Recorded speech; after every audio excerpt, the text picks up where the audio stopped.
Assalamualaikum warahmatullahi wabarakatuh. Perkenalkan, nama saya Elisa Tribenwati dengan NIM 12 Saya dari kelas 4B Perbankan Syariah.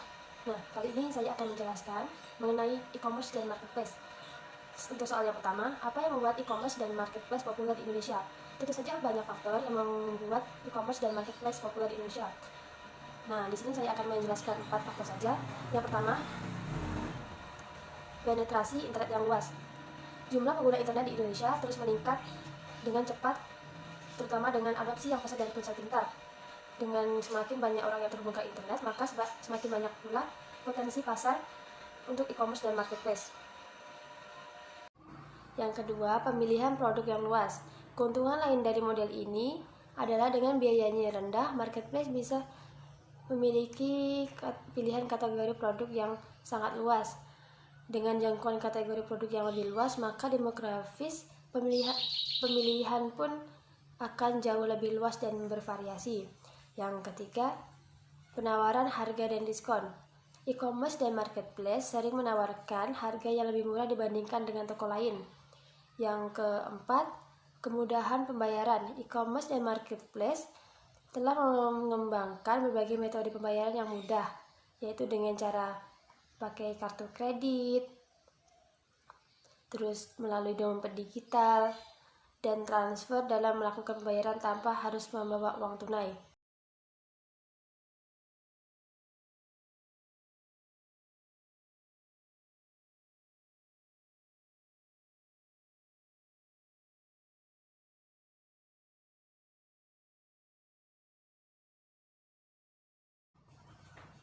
Untuk soal nomor 2, bagaimana pengaruh e-commerce dan marketplace terhadap perkembangan bisnis tradisional di Indonesia?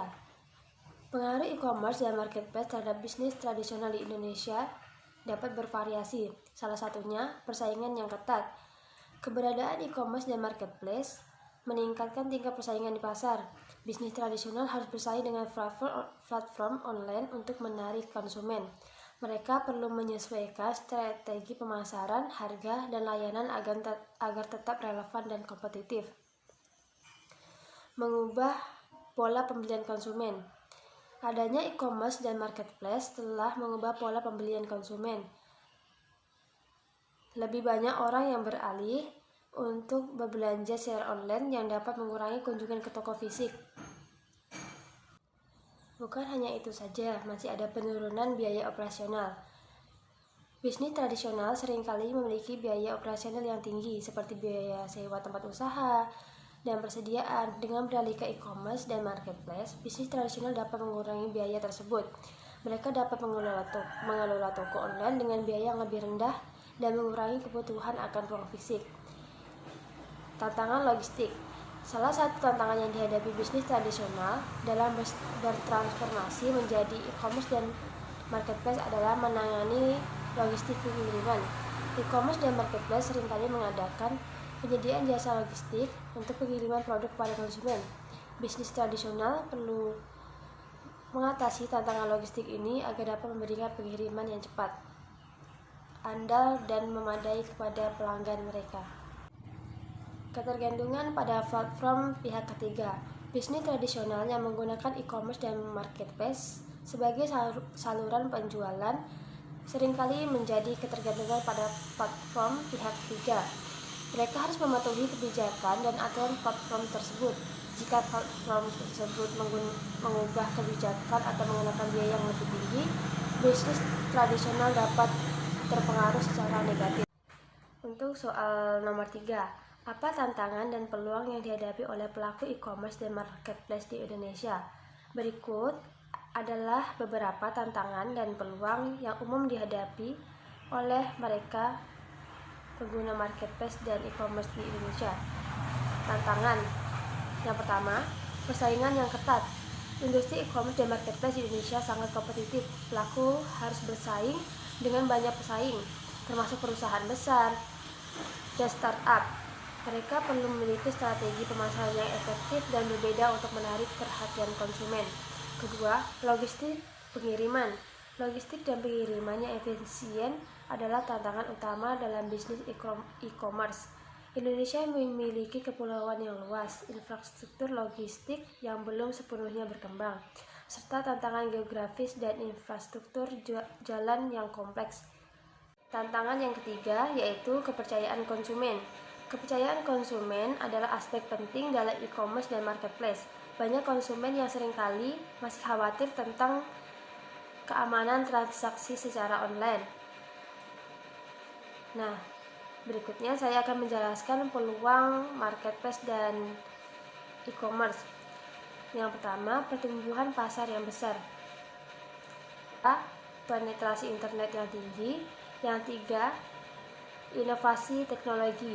Inovasi teknologi seperti pembayaran digital, kecerdasan pembuatan, dan analisis data memberikan peluang untuk meningkatkan pengalaman pelanggan.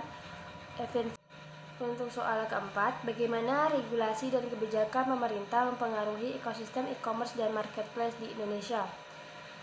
Regulasi dan kebijakan pemerintah memiliki dampak signifikan terhadap ekosistem e-commerce dan marketplace di Indonesia. Contohnya, yang pertama, regulasi perlindungan konsumen. Pemerintah Indonesia telah menerapkan berbagai regulasi perlindungan konsumen untuk melindungi kepentingan konsumen dalam transaksi e-commerce maupun marketplace. Regulasi ini mencakup kebijakan pengembalian barang, jaminan produk, penanganan keluhan konsumen, dan hak konsumen lainnya. Yang kedua, regulasi perlindungan data. Pemerintah telah mengeluarkan Undang-Undang Perlindungan Data Pribadi seperti Peraturan Menteri Komunikasi dan Informatika Nomor 20 Tahun 2016. Regulasi ini mengatur pengumpulan, penggunaan, penyimpanan, dan perlindungan data pribadi konsumen. Ini memberikan jaminan keamanan bagi konsumen dan membantu mendorong penggunaan e-commerce dan marketplace dengan lebih percaya diri. Ketiga, regulasi pajak. Keempat, regulasi investasi asing. Pemerintah telah mengeluarkan kebijakan yang mengatur investasi asing di sektor e-commerce dan marketplace. Hal ini mencakup batasan kepemilikan saham oleh investor asal. Terakhir, bagaimana pandemi COVID-19 mempengaruhi Indonesia? Pandemi COVID-19 telah memiliki dampak signifikan pada pertumbuhan e-commerce dan marketplace di Indonesia. Berikut adalah beberapa pengaruh yang telah terjadi. Yang pertama, perubahan pola belanja konsumen. Yang kedua, peningkatan jumlah pelaku usaha online. Nah, mungkin itu saja yang bisa saya paparkan. Kurang dan lebihnya mohon dimaafkan. Terima kasih. Wassalamualaikum warahmatullahi wabarakatuh.